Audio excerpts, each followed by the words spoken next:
तो बिल्डिंग गिराने की तैयारी हो चुकी है, लेकिन चुनौती बड़ी है। ये चुनौती कितनी बड़ी है, केरल में गिराई गई बिल्डिंग्स के वीडियो को देखकर आप समझ जाएंगे। केरल में जनवरी 2020 में 18 मंजिल की इमारत को गिराया गया था, लेकिन नोएडा में एक टावर 32 मंजिल का है और दूसरा 30 मंजिल का, यानी दोनों मिलाकर 62 मंजिल इमारत गिराई जाएंगी। तो सवाल है कि मलबा कहां तक फैलेगा।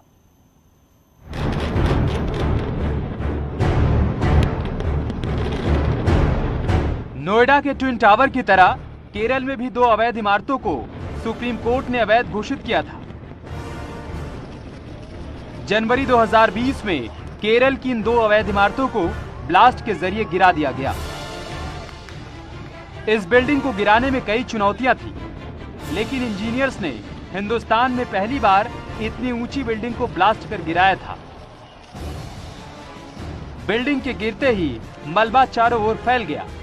बिल्डिंग एक तालाब के किनारे थी, आसपास घनी आबादी नहीं थी, इसलिए नोएडा के ट्विन टावर गिराने जैसी चुनौती केरल में नहीं थी। फिर भी आसपास के चारों अपार्टमेंट से 350 फ्लैट खाली करा लिए गए थे। चारों अपार्टमेंट्स में 240 परिवार रहते थे। ब्लास्ट के बाद जैसे ही बिल्डिंग टूटकर जमीन पर गिरी तो धूल का गुबार आसमान में उड़ा।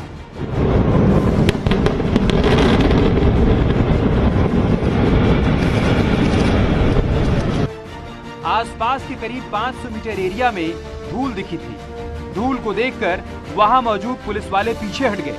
थोड़ी देर बाद जब धूल का बादल छटा तो चारों ओर मलबा ही मलबा दिखाई दिया। नोएडा के ट्विन टावर भी गिरेंगे तो ऐसे ही धूल उठेगी और बिल्डिंग का मलबा जमीन पर दिखाई देगा। केरल की बिल्डिंग को गिराने में 800 किलोग्राम विस्फोटक इस्तेमाल किया गया था।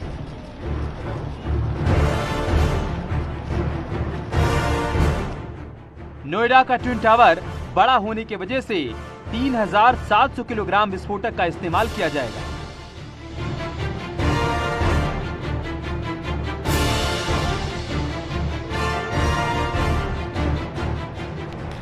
केरल के मराडू में 18 मंजिला टावर बनाया गया था।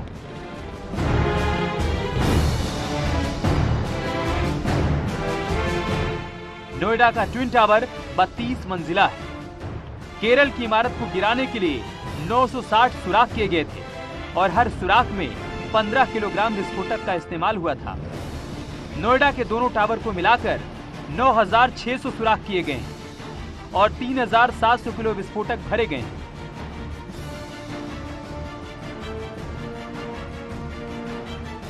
केरल की बिल्डिंग में जब विस्फोट किया गया तो बिल्डिंग परिसर में ही पूरा हिस्सा ध्वस्त हो गया था।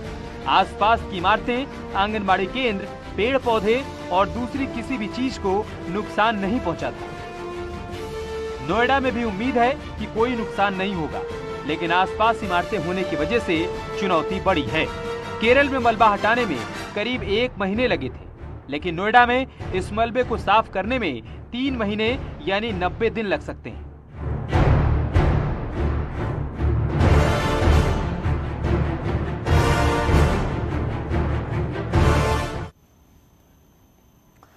ट्विन टावर के आसपास करीब 650 फ्लैट्स हैं और उनमें 2500 लोग रहते हैं।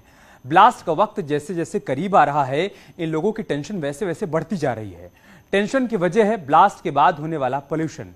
देखिए धमाके के बाद धूल कितनी बड़ी मुसीबत बनने वाली है। हमें तो यही पता है कि मिट्टी उड़ेगी करेगी, वो दरवाजे बंद कर देंगे। बाकी तो जो होना है वो होना है, इलीगल इज इलीगल। मेरे को तो डस्ट एलर्जी है, थोड़ी सी भी मेरे को डस्ट एलर्जी हो गई तो मेरा हजारों रुपए का बिल जो है, तबीयत तो मेरी खराब हो गई, डॉक्टरों के पास में भी जाना पड़ेगा। पोल्यूशन के बाद जो डस्ट जनरेट होगी, जैसे कि हमें बताया गया है कि आधे घंटे के अंदर वो हैवी डस्ट सेटल हो जाएगी, तो सारी एरिया की क्लीनिंग का कार्य जो है युद्ध स्तर पे किया जाएगा, ताकि वायु प्रदूषण के प्रभाव को न्यूनतम रखा जा सके, उस डस्ट के प्रभाव को, और लोगों को मैक्सिमम रूप से सुरक्षित रखा जाए।